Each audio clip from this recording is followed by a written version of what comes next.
ইসরায়েলে আগাম সাধারণ নির্বাচনের পথ সুগম করে দেশটির পার্লামেন্ট নেসেট ভেঙে দেওয়ার একটি প্রাথমিক খসড়া বিল সর্বসম্মতিক্রমে পাশ হয়েছে। বুধবার ১২০ আসনের পার্লামেন্টে উপস্থিত ১১০ জন আইন প্রণেতার সবাই বিলটির পক্ষে ভোট দেন, যেখানে কোনো বিরোধী ভোট বা অনুপস্থিতি ছিল না।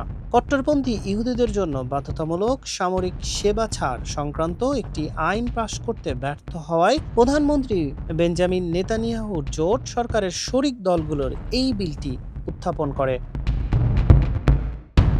বিলটি চূড়ান্ত অনুমোদনের জন্য এখন নেসেট কমিটিতে পাঠানো হবে, যেখানে ভোটের নতুন তারিখ নির্ধারণ করা হবে। সাম্প্রতিক জনমত জরিপগুলো তো বলছে ২০২৩ সালের হামাস হামলার পর প্রথম এই জাতীয় নির্বাচনে নেতানিয়াহুর বড় ব্যবধানে ক্ষমতা হারাতে পারেন।